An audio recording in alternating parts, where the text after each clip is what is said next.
Then the Lord said to Moses, Go to Pharaoh and say to him, Thus says the Lord, Let my people go, that they may serve me. But if you refuse to let them go, behold, I will smite your whole territory with frogs. The Nile will swarm with frogs, which will come up and go into your house and into your bedroom and on your bed, and into the houses of your servants and on your people, and into your ovens and into your kneading bowls. So the frogs will come up on you and your people and all your servants.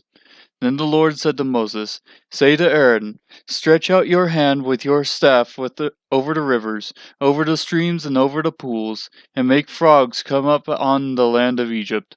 So Aaron stretched out his hand over the waters of Egypt, and the frogs came up and covered the land of Egypt.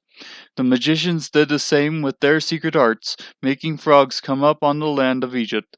Then Pharaoh called for Moses and Aaron and said, Entreat the Lord that he may remove the frogs from me and from my people, and I will let the people go, that they may sacrifice to the Lord. Moses said to Pharaoh, The honor is yours to tell me.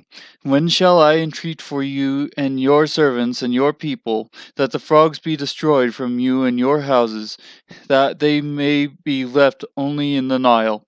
Then he said, Tomorrow. So he said, May it be according to your word, that you may know that there is no one like the Lord our God. The frogs will depart from you and your houses and your servants and your people. They will be left only in the Nile.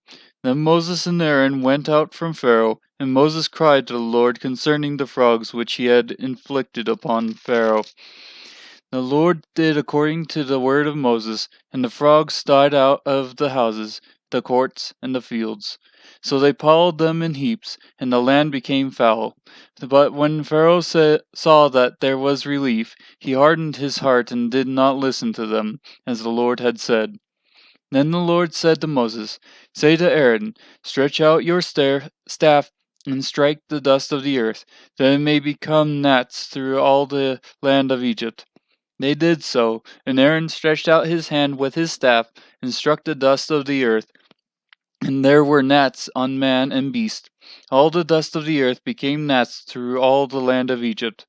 The magicians tried with their secret arts to bring forth gnats, but they could not. So there were gnats on man and beast. Then the magicians said to Pharaoh, This is the finger of God. But Pharaoh's heart was hardened, and he did not listen to them, as the Lord had said. Now the Lord said to Moses, Rise early in the morning and present yourself before Pharaoh, as he comes out to the water, and say to him, Thus says the Lord, Let my people go, that they may serve me.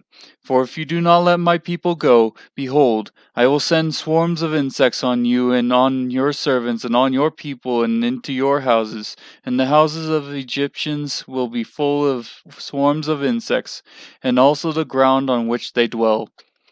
But on that day I will set apart the land of Goshen, where my people are living, so that no swarms of insects will be there, in order that you may know that I, the Lord, am in the midst of the land.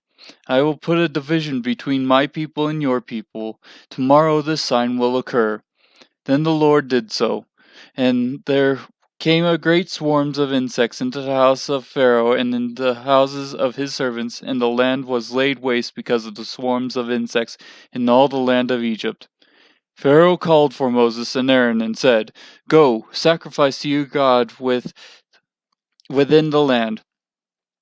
But Moses said, It is not right to do so, for we will sacrifice to the Lord our God what is an abomination to the Egyptians. If we sacrifice what is an abomination to the Egyptians before their eyes, will they not then stone us?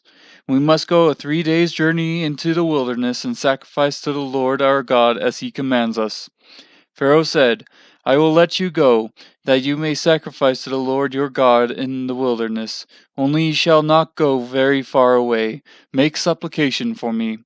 Then Moses said, Behold, I am going out from you, and I shall make supplication to the Lord, and that the swarms of insects may depart from Pharaoh, from his servants, and from his people tomorrow. Only do not let Pharaoh deal deceitfully again in not letting the people go to sacrifice to the Lord. So Moses went out from Pharaoh and made supplication to the Lord. The Lord did as Moses asked, and removed the swarms of insects from Pharaoh, from his servants and from his people. Not one remained. But Pharaoh hardened his heart this time also, and he did not let the people go.